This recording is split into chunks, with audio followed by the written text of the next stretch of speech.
क्या, यहाँ माँ, यहाँ पत्नी वासना से युक्त नहीं थी, यहाँ माँ के चरित्र में, पत्नी के चरित्र में सच्चाई थी। तुलसीदास की रामचरितमानस का पाठ आप करते हो ना, घर घर में गाई जाती है ना रामचरितमानस, लेकिन आपको पता है कि तुलसीदास को तुलसीदास किसने बनाया?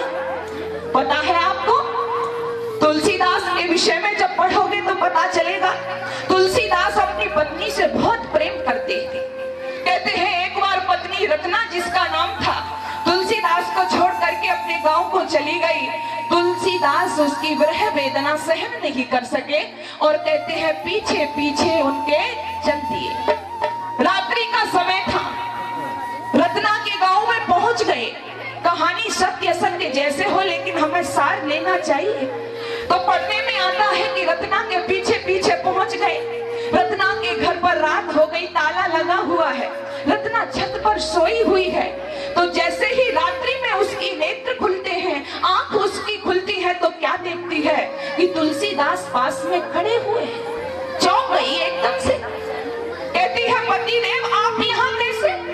घर के सारे दरवाजे बंद हैं, बिजली चमक रही है, मौसम भी सही नहीं है, बादल घिलघिला रहा है, लेकिन आप यहाँ पर कैसे?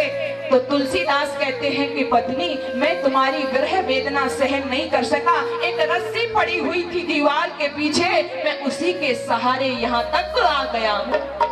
बहनों और भाइयों, रत्ना ने जाकर के देखा कि रस्सी यहाँ किसने डाल दी। तो पढ़ने में आता है कि जब जाकर के वहां देखा तो एक सांप वहां पर लटक रहा था। कहते हैं तुलसीदास पत्नी के मुंह में अंधे थे और उस सांप को पकड़ के ऊपर आ गए। घटना जो भी हो, लेकिन जब ये हुआ, रत्ना ने देखा मेरा पति मेरे प्रेम में इतना अंधा है, तो रत्ना कहती है पतिदेव से कि पतिदेव जैसी नियत काम पर, जैसी नियत काम पर वैसी हर पर होए, और चले जाओ वैकुंठ को बाहन पकड़े कोए। और इस वाक्य ने तुलसीदास का हृदय परिवर्तन कर दिया, और वही तुलसीदास जिसकी रामचरितमानस का आज हम घर घर में पाठ करते हैं। लोग बुराइयां ज्यादा देखा करते हैं।